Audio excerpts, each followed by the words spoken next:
Գիտեք, ինձ համար զարհուրելի էր, որ տեսա, որ Նիկոլի Պոակը իր ամբողջ այլանդակ ֆեյքային գրոհը եւ պոռնկաբարոտ տարբեր շների ֆաս էր տվել արցախցիների վրա եւ ամենազարհուրելի հայհոյանքներն էին գրում արցախցի մայրերի հասցեին, ամենազարհուրելի հայհոյանքներն էին գրում որդի ամուսին կորցրած արցախցի մոր հասցեին.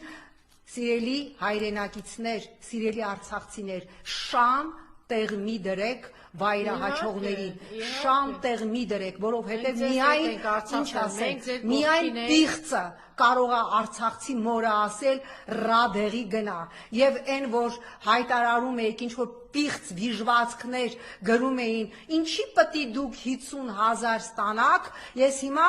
այդ կենթանիներին հիշեցնեմ, որ ամեն տարի մեր հարկատուների գումարից, ոչ թե Նիկոլի գրպանից, տարեկան 144 միլիարդ դրամ գումար է փոխանցվել Արցախին, եթե դա բաժանում ենք ամսեկան 120-150,000 արցախցիների հաշվարկով, յուրաքանչյուր արցախցու գալիս է 100,000 դրամ ամսեկան, այդ մեր գումարներն ա եղել պիղծ վիժվածքներ, որ հայհոյում եք արցախցիներին և մենք այո պնդում ենք, որ քանի որ Նիկոլ Փաշինյանն է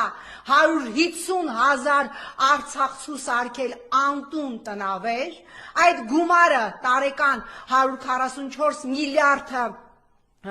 պիտի նորից տրվի Արցախին, արցախցիներին և ոչ թե 50,000 դրամ պիտի ստանան, որ իրար գումարեն, մարդիկ ամեն օր ինձ գրում են, ասում են, բայ, վաղվանից վաղը ապրիլի 1-ն է և կառավարությունը ասել է, որ ապրիլի 1-ից դադարեցնելու է այդ 50,000-ները, հազարներով մարդիկ հայտնվելու են փողոցում, ես պնդում եմ, ես որպես Հայաստանի Հանրապետության հարկատու կողմ եմ, որին վճարած հարկերից Հայաստանի այս իշխանությունը, որը միակ մեղավորը և միակ պատասխանատուն է Արցախի հայաթափման, էթնիկ զտման, այդ 144 միլիարդը շարունակի տալ արցախցիներին, մինչև նրանք կարողանան տնավորվել, կարողանան աշխատանք գտնել և կարողանան ոտքի կանգնել, նրանք չեն Նիկոլ ընտրել,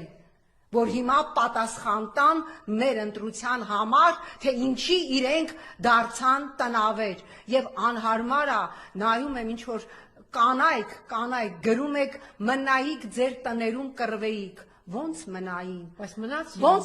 ինչքան հնարավոր էր մարդիկ մնացել են, 10 ամիս սոված բլոկադայի մեջ են